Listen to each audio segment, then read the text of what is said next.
Maestras en la Vida, un podcast para aprender juntos. Pero, ¿nada más vamos a hablar de temas para maestros? ¡Claro que no! Ser maestros es más que solo hablar de la escuela. Y entonces, quédense a descubrirlo. Hola, bienvenidos a su podcast Maestras en la Vida. Yo soy Pau. Y yo soy Yuri. Y en este episodio, nuestro tema es violencia en la escuela. Fuertes declaraciones. Pero para eso nuestros temas o subtemas son tipos de violencia, los protocolos de actuación ante situaciones de riesgo en la escuela versus la realidad y la prevención que nosotros proponemos. Ajá. Nuestros propios protocolos, punto. Y la prevención. Y bueno, para iniciar, vamos un poquito a contextualizar, digo que este es un tema que sí es de relevancia social y que sí es importante hablarlo. Sin embargo, nos animamos a ponerlo ahorita sobre el diálogo porque, bueno, seguramente usted, allá en casita, ha visto en las redes sociales, pues una situación que ocurrió pues no sé si en la Ciudad de México, en el Estado de México, en dónde, pero es una situación de secundaria, de ahí una violencia que hubo y pues que terminó en desgracia, ¿no? Y que por ahí hay muchos comentarios, opiniones, entre que si la escuela tiene algo de culpa o mucha, entre qué está haciendo las escuelas para prevenir el bullying y bueno, y pues nosotros vamos a platicar pues nuestra verdad. Desde nosotros, sí. Desde donde estamos, cómo lo vivimos. Miren, tan denso está el tema que hasta la cámara nos anda haciendo aquí de que no quiero platicar de esto. Ajá. Y se nos anda apagando, pero ya regresamos aquí a su podcast de confianza. Para que no perdamos la costumbre, un cortecito y una pausa activa y pues bueno. Y bueno, entonces bueno, mencionábamos justamente en este contexto de esto que se popularizó y tantas opiniones que quisiéramos platicar un poquito nuestro conocimiento y pues qué podríamos hacer como sociedad, porque esto es sociedad, o sea, no solo la escuela aislada o solo la familia aislada o solo los alumnos aislados, pues tenemos que verlo como un todo. Y entonces por eso vamos definiendo algunas cosas. Para hablar el mismo idioma, punto. Entonces vamos a hablar tipos de violencia y nos vamos a focalizar en 3, porque bueno, podríamos hablar de muchos otros tipos de violencia que suceden en la escuela. Y en la vida. Y en la vida, que no la vamos a topar. Una es la institucional, entre iguales, y la externa. Ahora sí, ¿qué es cada una? La institucional, ¿cómo lo visualiza usted? ¿De dónde viene? La institucional. Bueno, la institucional vendría siendo lo que se vive dentro de la escuela o en la institución. Es decir, cuando el maestro es el que genera un tipo de violencia hacia el alumno o agentes, por ejemplo, agentes de la escuela, agentes educativos, generan o ejercen hacia los alumnos. Exacto. Aquí cuando hablamos institucional es que la propia institución de alguna forma es la que propicia la violencia. Uh-huh. Y se sabe, sí llega a pasar y por eso es que nos han amarrado un montón, porque por culpa de uno perdemos todos, dicen por ahí. Y entonces cuando el docente genera un tipo de violencia psicológica o física, en cuanto al castigo, muchas veces, ¿no? Una muy popular, el castigo. Sí, un castigo punitivo. Punitivo, exactamente. Injusto, o que transgrede un poquito, sí, la integridad del menor. A veces las propias burlas, porque sí se sabe que los docentes o el directivo o cualquier agente que sea institucional ejerce o la ridiculización, también. La exposición a una falta, pero para que justamente se evidencie. Que antes se vivía mucho. Que era muchísimo. Lo de las orejas. Exactamente, antes sí, o sea, hay películas que lo marcan así y que parecía lo más normal del mundo, pero sí quédate en el patio ahí parado en el solezazo deshidratándote, las orejas de burro. Ya hemos platicado aquí también casos cuando yo en la primaria que tenía una maestra que jalaba las patillas, sí. O cuando te dan el coscorrón o el reglazo, eran cosas como muy normales en esta cultura tradicional de crianza que se traspolaba a la educación. Y bueno, hoy por hoy podríamos encontrarnos por ahí todavía casos de violencia que ejerce la institución en poner los apodos, o que el docente no puso el apodo, lo ponen los demás alumnos, pero también los repito y a lo mejor no sé si realmente al alumno le causa así como que malestar, ¿no? O sea, se me hace chistoso, jaja, y nos burlamos, ¿no? Entonces, pues eso es la violencia que ejerce la institución. Y cuando esto sucede, sí hay que exponerlo y hay que evidenciarlo. Luego tenemos la violencia entre iguales, que tiene que ver con los alumnos. Y nos vamos a focalizar en uno porque también hay varios tipos de violencia entre iguales. Y nos vamos al más popular hoy por hoy, el bullying. O el acoso escolar en español, bullying en inglés.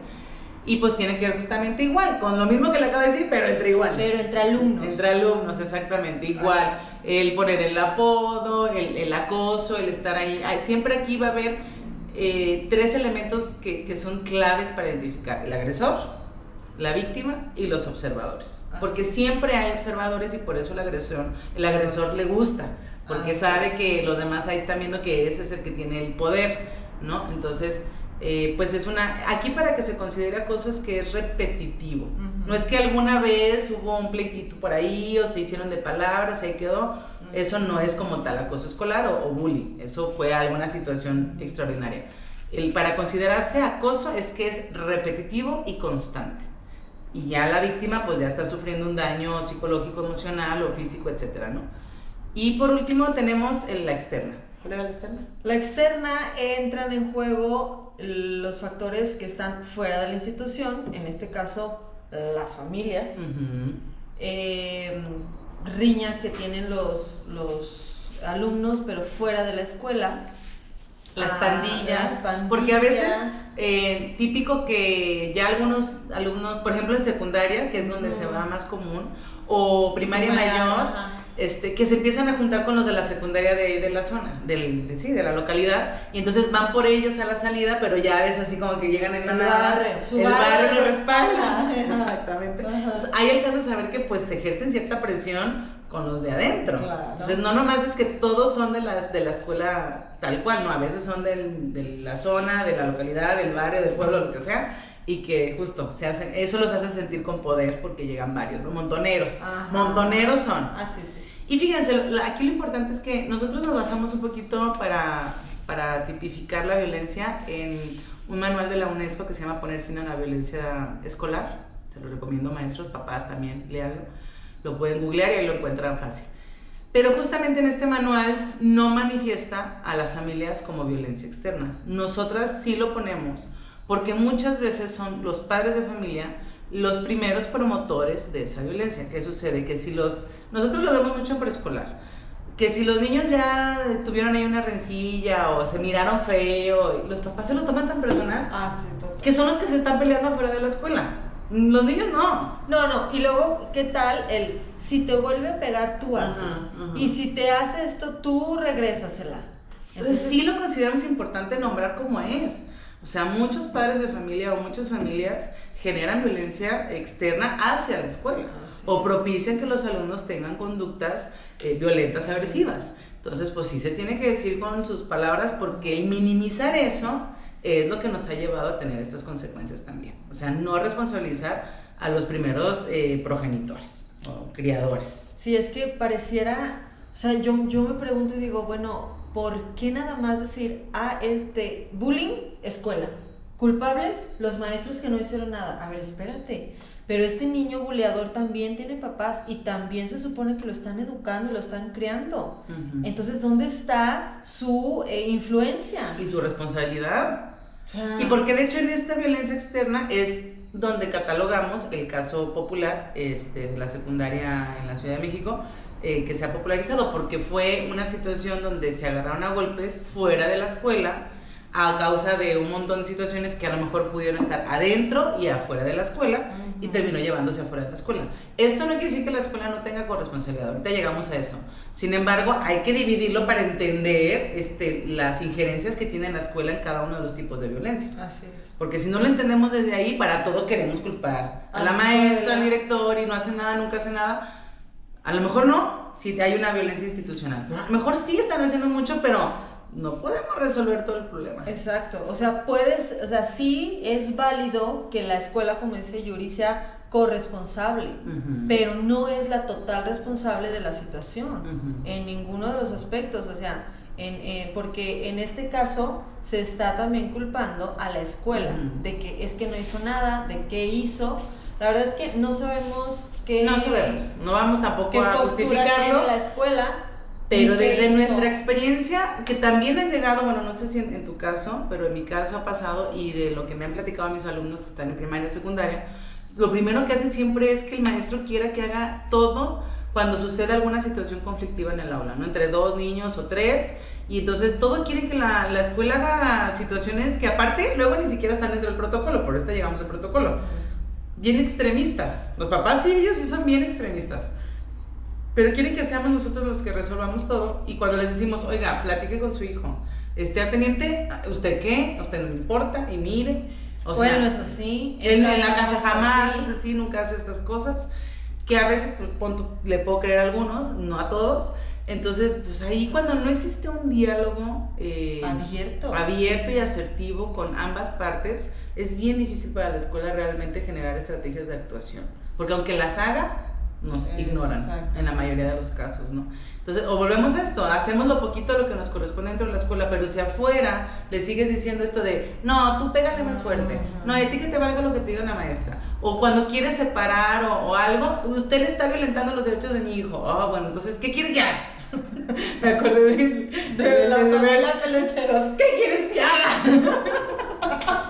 A veces así andamos. Sí parece. Que si los separo mal, o que si los junto mal, o que si les digo no sé qué mal, o que si los tengo conmigo mal, ok. Y es que también como papás creo que tienen que ser bien conscientes en esto, porque uno de verdad no es Superman y no tiene los ojos puestos en los 30 niños que no, porque tiene. aparte esa es la pregunta, ¿y dónde estaba la maestra que no vio? A ver. Ajá. Pues con los otros 28 niños, o sea. Claro. Y no estoy justificando, a lo que voy es que necesitamos mucha El empatía de apoyo. un solo docente para más de 30 niños. Exacto. O sea, de 25 hasta 35 por grupo. Y hay secundarias y hay primarias que tienen más de 40 en un solo grupo, para un solo maestro. ¿A qué horas ves a todos? Y va a sonar muy tonto a lo mejor esto que este ejemplo, pero desde ahí se ve el cómo los papás te hacen responsable de absolutamente todo dentro de la escuela. Sí. Es la hora de la salida y se acerca la mamá y me dice así, maestra, ¿y el suéter de fulanito? Ay, eso. Y tú, mira, yo antes era de que el suéter, ay, el suéter, ya se me mortificaba, ay, el suéter. Ahorita, o sea, con todo y pena es, ¿el suéter de la niña? No sé, señora. ¿No lo metió en su mochila? Mi amor, ¿dónde dejaste tu suéter? Claro, ¿Dónde pregúntele a la ¿Dónde niña. te lo quitaste? Porque yo no me fijé dónde se lo quitó. Claro que si yo me fijo que fulanita la vi que se lo quitó en deportes, señora, me acuerdo que se lo quitó ahí, tampoco voy a hacer grosera. Pero a veces aunque lo veas, a veces aunque uno lo vea que se lo quitó, le dijo, dices, ahorita, Y ya. ay, pues te estás trabajando Y ahí, ya. pues aquí se te olvidó que Sí, se lo quitó no, pues ahí. ya no me acuerdo dónde lo puso, o sea, Sí, no. ya no vi más. Pero con esas pequeñas acciones ahí te das cuenta que dices tú, ¿cómo? O sea, soy responsable hasta del suéter, De la lonchera, de la traía una cuchara, cuchara. del de beber, o sea, todo es, maestra, lo dejó aquí. Ahora Del imagínense. café cuando se les perdió. Señora, pues es que yo no ey. puedo estárselos cuidando. Ahí ya me viera yo con 30 suéteres y la lonchera y la mochila. Han perdido la mochila entera con todo y cuadernos y así. Y ya, maestra, la mochila y el cuaderno, señora, no está y me lo quieren sacar de ahí, yo no sé de dónde. Y yo, a ver, y ya 2 meses, ay, se apareció en la casa de quién sabe quién. Entonces digo, imagínense ahora cuando pasa que, maestra, el niño llegó y que el fulanito lo molestó y que le pegó. Obviamente que quieren que así como les entregue yo el suéter, que quién sabe dónde lo puso, quieren una explicación de por qué fulanito chocó con él o le pegó y que le dijo y que no sé qué. Entonces es muy difícil manejar esta situación por el poco apoyo y entendimiento que hay de los papás. Sí. No con esto estoy diciendo no soy responsable y me limpio las manos y no quiero ninguna responsabilidad. Claro que no. Solo que quieren soluciones inmediatas. Exactamente. Y no hay soluciones inmediatas. Y menos, bueno, en nuestro caso preescolar, que aparte están aprendiendo a socializar, es un ensayo y error y va a pasar muchas situaciones de roce y es normal. O sea, deben entenderse, pero no lo ve normal. O sea, es que nadie lo vea, que nadie lo toque, que nadie le respire aquí al ladito, que nadie, nada, ¿no? O esto de los suéteres, fíjate, es un gran ejemplo de cómo la violencia externa. O sea, muchas veces, y de los niños, y hasta en primaria puedo creerlo, es muy natural, pues ves, se parecen, es uniforme, o sea, Tan iguales. iguales, Y luego son por más que le iguales. decimos, póngale nombre, póngale olorcito. Traía en la rayita que por adentro ahí trae el nombre. Ajá, no, pues el niño ni en cuenta. Trae una manchita en la etiqueta. No, señora, pues es que solo usted sabe eso. Bueno, pero aunque a veces con nombre, pues apenas están aprendiendo a ver su nombre, entonces pues los ven iguales, lo agarras y lo metes en tu mochila o pensaste que es el tuyo y se ya lo está. llevó. El problema es que muchas veces suéteres nunca se aparecen. Porque yo como mamá veo en mi casa un suéter que no es mío y digo, matanga, dijo la changa, ¿no? O sea, y se me hace muy fácil quedármelo. Y a veces hasta con nombre, se me hace muy fácil, mira, le quitamos el nombre y le ponemos el nuevo. Así es. Y entonces eso el niño también lo ve. A lo mejor él fue su inocencia llevárselo, pero ve que no pasó nada. Entonces que puede agarrar cualquier cosa, llevárselo a su casa y matanga, dijo la changa. Así También él lo piensa, ¿no? Entonces, pues ahí es donde entra la educación en casa. Y ahí eso es una violencia externa porque pues se llama robo. Aquí y en China. Lo que hizo el niño no, lo que hace el adulto sí. Entonces, si yo veo que llego a mi casa y no, al día siguiente lo regreso, maestro, se lo llevo, maestro. Así es. No sé si te pasa, a mí me llegó a pasar cuando estaba frente al grupo de que se va material de la escuela, o sea, ya ves, están ahí los materiales, pues a la mano, sí. Y pues les gustó, ahí va la mochila, la maestra pues no se da cuenta porque jamás vas a pensar. Pero varias mamás. Maestra, se llevó esta plastilina y no es de aquí, sí, de aquí, y no pasa nada, perdón, no pasa nada, con que la regrese no pasa nada, pero otra es que no la regrese. Entonces ahí es donde empezamos a formar en valores. Entonces, si yo no hago lo que me toca desde casa, es muy difícil que la maestra adivine quién se lo llevó y luego vaya a su casa y lo pida. No nos corresponde eso, disculpe, pero no. Así es. Entonces, ¿qué ha pasado en muchas escuelas? Que pues ya optamos por las cámaras de seguridad. Que la verdad, muchos maestros les tenían miedo, pero yo creo que los que ya lo tienen dicen gracias. Porque la verdad es que es una gran ayuda que vean que uno, o sea, no puede con todo, o hasta estas mamás ahí las andas exhibiendo en lo personal. No, o también cositas así de que caídas, porque claro está que me han tocado las que, maestra, es que se cayó. Y tú, pues sí, es que todos nos caemos alguna vez. Exacto. Y pero te exigen como el de por qué, casi, por qué se te cayó. Y las cámaras, la verdad, han sido un Entonces va corriendo, ayuda. Se va a tropezar, se va a caer. Fija, señora, cómo se cayó. El otro niño así tenía las piernitas como cruzadas y se quiso levantar con la pierna cruzada y se fue de así de cara, así. Y entonces la cámara es de, señora, venga a ver cómo, ¿no? Porque claro que está que cuando le Pero a mí a veces digo, y en su casa no se les cae. No se haga, o sea, mil veces. Llegan a veces unos moretones que uno dice, ¿qué pasó en casa? Se cayó, nomás así. Pero es ¿vieron fácil? Casi yo, ¿por qué se le cayó? O sea, oiga, ¿por qué se le cayó a usted, oiga? Usted nomás tiró uno, tiró 30, ¿cómo? O sea, si dan ganas, oiga, es que parece que se les olvida que son niños. Pero aún así en niveles más grandes, o sea, dice uno, pues a veces ya van al baño solos, ya pasan cosas del baño en el trayecto, pues no estamos ahí, oiga, no estamos en todos lados. O sea, no es aquí el multiverso, solo puedo estar en uno de mi salón. Entonces, tengan paciencia. Pero bueno, hablando de esto y entendiendo los tipos de violencia, entramos al protocolo de actuación. Así es. Esto que acabo de decir no es protocolo, esto es una realidad. Es que es versus con la realidad. Lo que le dijimos es la realidad. Es y lo el que hay. protocolo, ¿qué nos dice? El protocolo marca pautas específicas para justamente detectar, prevenir y atender situaciones principalmente de acoso escolar, ¿no? O violencia escolar. Y fíjense lo que nos dice el protocolo. O sea, muy bien, punto. Pero como que a veces pienso que lo que nos marca la Secretaría es como para escuelas de 10 alumnos. No, es que mira, ahorita me acordé, Secretaría cree que tiene las escuelas perfectas. Sí, no, se sabe. Con los maestros perfectos y los alumnos perfectos. Y con los recursos perfectos. Y vive así. Y eso es lo que nos Y manda. el protocolo es así. Y entonces el protocolo no cabe, en la realidad. No empata con la realidad. Exactamente. Vive porque como que él manda como ciertas pautas, sí, vive en su multiverso donde, mijo, aquí a 50 años y ni creo que se logre como vas, pero bueno, entonces marca unas pautas que el docente tiene que, como unos indicadores, vamos a ponerlo de esta manera, para identificar a los agresores y a las víctimas, ¿no? Y entonces ahí está el docente. ¿Se acuerda de este podcast donde yo le decía que hacemos 85,000 actas? Bueno, aparte de las actas, tenemos que hacer registros individuales de cada uno de nuestros alumnos para justamente ver cuando ya hay situación. Esto se hace cuando ya ves como que se está repitiendo algo y empiezas a hacer es como un diagnóstico, pero no diagnosticamos porque nosotros no somos psicólogos ni nada de eso, ¿no? Ni como un previo. Ni es psicopedagógico. Y nos dejan solo con la soledad porque donde hay psicopedagógicos, pues a veces tampoco lo hacen. Y entonces, bueno, ahí estás como haciendo tu indicador de no, pues tantos sí, tantos no, parece que sí, parece que no. Y entonces cuando ya ves como indicadores que sí están sobresaliendo, empieza la segunda etapa, que la primera siempre va a ser con la familia. Siempre va a ser la primera opción.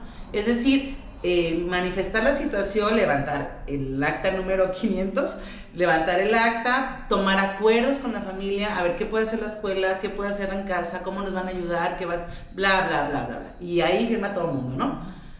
Pero luego a veces esos acuerdos, los primeros en corromperlos, pues son los papás. Así es. Y algunos ni siquiera llegan a acuerdos. Porque no hay cambios. No hay cambios. Yo ni tengo tiempo, trabajo todo el día, yo no estoy, hágale como pueda. O algunos, ¿qué pasa? Se llevan a los chicos a otras también, escuelas. algunos lo que hacen es ir cambiando de escuela en escuela para ver si les damos menos lata, ¿no? Ajá. Entonces, bueno, y así, bueno, luego, no en todos los estados, pero voy a hablar del estado de Jalisco. El estado de Jalisco aparte tiene un reglamento de conducta de las escuelas de educación pública del estado de Jalisco, donde marca faltas leves, medias y graves, ¿no? Y un poquito lo que puedes hacer, tienes que registrar, pero para llegar al poder cambiar al alumno de escuela, pues pasó de leve a media grave, después de no sé cuántas actas, después de tanto tiempo de 1000 evidencias de que la escuela ha hecho todo lo posible, y pues con ese tiempo ya se te fue el ciclo escolar, o sea, la verdad. O la situación ya se salió. O la situación se salió de control, exactamente. Como en este caso. Que yo pienso, desde mi perspectiva como docente, siendo empático con mis compañeros docentes de esa secundaria, que eso fue lo que pasó. O sea, ya de ahí hay mucho chisme que yo no sé qué hacerle caso, pero me parece muy increíble decir, jamás hizo nada la escuela. O sea, por lo menos tuvo sus actas. Pero la realidad, uno se llena de papeles, se llena de actas y lo voy a decir como es, para salvarnos el pellejo nosotros, para que no vean que no lo vimos, para que no vean que no lo evidenciamos. Pero no podemos resolver el problema si no tenemos ninguna instancia que nos apoye. O sea, no hay manera que la escuela pueda resolver, porque la opción que todo papá quiere, quítelo de aquí. No podemos, porque se llama violencia también hacer eso, ¿no? Que es la exclusión. No lo puedo correr del plantel si no tiene otra escuela donde ir. Entonces, que viene en el protocolo de Jalisco es eso, busca otra escuela tú como directivo donde lo puedan atender, que esté dentro del área, pero ahí hay dos factores. Si el papá dice yo no lo quiero cambiar porque me queda lejos, no lo puedo obligar a cambiarse. Y dos, si la otra escuela no lo quiere recibir porque claramente te piden un expediente y mira, 50,000 actas, pues va a decir, no, yo para qué quiero este problema aquí. Entonces, es bien difícil. Y lo notificas a secretaría y lo mandas a psicopedagogía de secretaría, pero luego pues la psicopedagogía de secretaría, cuando las escuelas no tienen un SAE, está bien lejos y el papá dice, me queda bien lejos, yo no puedo ir hasta allá. Y pocas veces el psicopedagogo va a la escuela. La mayoría de las veces tienes que derivarlo a cita allá. Ajá. Entonces, o sea, pues uno hace, pero... Hace hasta donde puede. Hace hasta donde puede los que hacen. Los que hacen. Porque claro está que hay muchas escuelas que se quedan en lo fácil y no en lo correcto. Vaya al podcast. Y que se quedan también en este punto de espectadores. Sí. Y de cómplices, un poco. Entonces, es todo... Y es que mire, es bien, no quiero justificarlo, pero es bien desgastante porque tú dijeras, te toca un caso así al año. Pero te tocan como 5 por grupo. Bueno, yo hablo como directivo, ¿no? 5 por grupo, o sea, tienes todos los días a los papás ahí queriendo explicaciones, queriendo no sé qué, queriendo evidencias. Y los docentes también dicen, es que un niño se gasta toda mi energía y ¿a qué horas enseño a los demás? O sea, ¿o qué hacemos? O sea, a veces yo les digo a los papás, bueno, usted dígame, fírmeme aquí que lo único que quiere es que a su niño no se le voltee ni a ver, pero no va a aprender. Y ya si usted me dice eso, me lo traigo aquí, ahí sentadito. Pero fírmeme usted que está de acuerdo. No, es que, ¿cómo le hacemos? O sea, es que, ¿cómo le hacemos? No hay atención personalizada en educación pública. Y muchas veces ni en privada, pero es imposible. Entonces, también ahí se requiere el trabajo en equipo. Y nuestra opción más viable, que yo lo veo así, y quienes somos de preescolar lo sabemos, que la prevención para evitar estos casos en secundaria y en primaria o en preparatoria se llama preescolar. Pero hay un factor en contra, Los padres de familia. Que no creen en el nivel, ¿no? Exacto, los padres, sí los padres, pero porque minimizan el preescolar como, pues no van a jugar. Siento que hasta otros maestros lo minimizan. También, no se haga. También los de primaria y secundaria dicen, las preescolinas. Ajá, qué fácil. Nomás ahí cantando y jugando. Bien fácil, lo tienes. Exacto, ni batallan. Exacto. Puro pimpones un muñeco, pues no, mi ciela. No. Pero bueno, el punto es que si la sociedad sigue viendo el preescolar como solamente un espacio para jugar, que sí, un chorro, pero bien focalizado con intención, etcétera, etcétera, y con aprendizaje, pues no vamos a avanzar. Y de verdad que ahí se sientan las bases, que de verdad ahí el niño va con las bases de los valores, bases de la convivencia, de lo que es convivir con otros. Pues ahí podríamos lograr eso. Podríamos. Pero también entre padres y claro. Maestros. Y lo decíamos, Pau, ya cuando estamos preparando. La verdad es que no es por ser sanguinario, pero uno ya con la experiencia y con los años, uno ve, uno identifica el niño que está en situación de riesgo a largo plazo, que va a ser él un potencial riesgo para el resto. Lo vemos. O el otro lado. O el niño que va a ser violentado. O el niño que va a ser violentado por una situación emocional. Lo vemos. Sí lo alcanzamos a detectar desde nuestra capacidad, que no somos psicólogos. Y tratamos de justamente prevenir eso con padres de familia. Miren, haga esto. Y nos juzgan de locos. Y que platique, y que hable, y que le explique, y mire, y... La mayoría, la verdad, son como de... Sí, aplausos a los responsables. Claro. Pero luego ves que no... Pero justo el niño que lo necesita más es el que nos juzga de loco. Nos está pasando. O sea, justo ese niño el que necesita, o niña, pues X, el que necesita más atención de ciertas estrategias extras o apoyo en casa de algo, son los papás con los que no contamos. Pero son los que también los niños están hasta cierto punto solos. Sí. O sea, van por ellos... los llevan, pero están solos, de verdad se ve la ausencia de los papás en la vida y en la crianza de ese niño. Y desgraciadamente les decía a Yuri, el mismo contexto del niño, el contexto familiar es el que lo forma a ser así. O sea, en este caso el niño violento. Sí, es un instinto de supervivencia también, o sea, nunca va a ser culpa del menor, ni de esta niña en el caso de la secundaria que les nombramos, la que vamos a nombrar la agresora, tampoco es su culpa.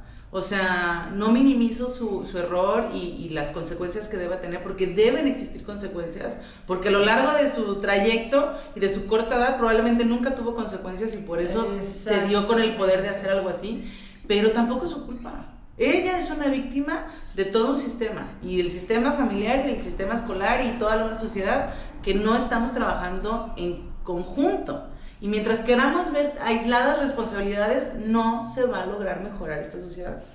O sea, ese es un caso pequeñísimo a una realidad de potencia que vemos en la sociedad. O sea, solamente dispara los focos rojos de atención, pero pues sí, se dice mucho, se critica un montón en redes, todo el mundo ahí bien bueno para opinar, bien bueno para decir. No hace nada. Después de 15 días nos vamos a olvidar y vámonos de nuevo hasta que haya otro caso de qué hablar. Pero no hacemos más, o sea, no atendemos más allá. No nos volteamos a ver nosotros como papás, juzgamos al otro, pero ¿yo qué estoy haciendo? Juzgamos a otro compañero docente, pero ¿yo qué estoy haciendo? Entonces, mientras no logremos atacar el problema desde la raíz, desde la base, pues no vamos a poder avanzar. Y este podcast no es para justificar nada, simplemente es para abrir el diálogo como siempre lo hacemos y partiendo de una realidad.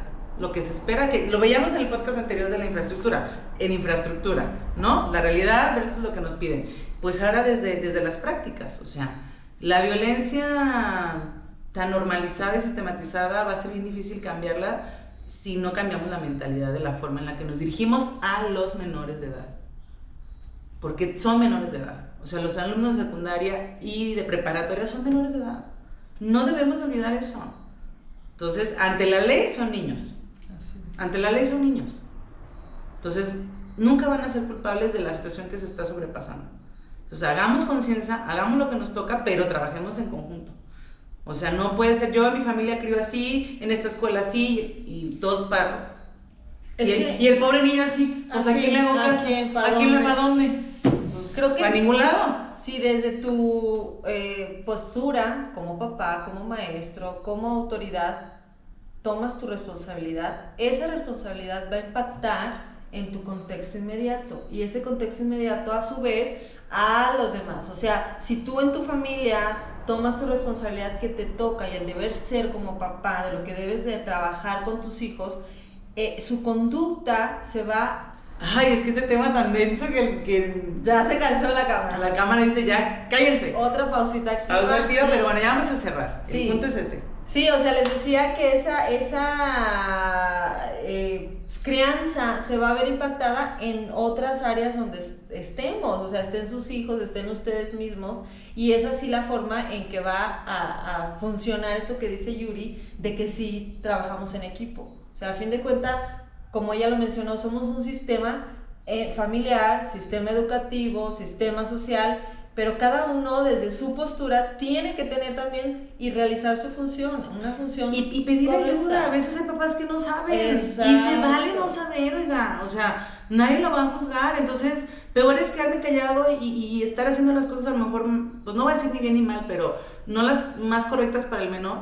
Pues entonces pido ayuda, atiendo lo que el docente me dice, cuestiono lo que me dice, no lo tome como única verdad, pero o pida ayuda a otras mamás, a otros papás, escucho otras opciones para entonces de ahí discernir cuál sí, cuál no, dentro de sus posibilidades, porque sabemos que el mundo de contextos familiares son extremos. Entonces, dentro del que le tocó estar, algo se puede hacer, sí se puede hacer.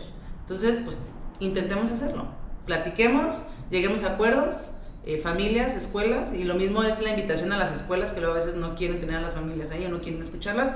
Hay que escucharlas, hay que abrir las puertas para empezar a cambiar esta situación, porque es lamentable. Así es. No podemos llegar a estos extremos. En fin, el tema da para más, es denso, ya me dio calor, a la cámara también, vamos a dejarlo hasta aquí. Pero déjenos sus comentarios. Aquí sí es importante abrir el diálogo. Desde su perspectiva, cómo lo ha vivido, cómo lo ha visto, qué piensa, qué opina, nos interesa muchísimo escuchar su opinión. Así es, como maestras, creo que más, para nosotros también saber cómo gestionarlo, qué piensan los papás, ¿verdad? O sea, nosotros hablamos desde maestras, pero igual ustedes desde el padre de familia, ¿cómo lo ven, cómo lo vive? También sería interesante conocer esa perspectiva. O como alumno, porque pues hay alumnos escuchándonos también, ¿no? Entonces, pues bueno. En fin. Pues sí, pues sin más por el momento.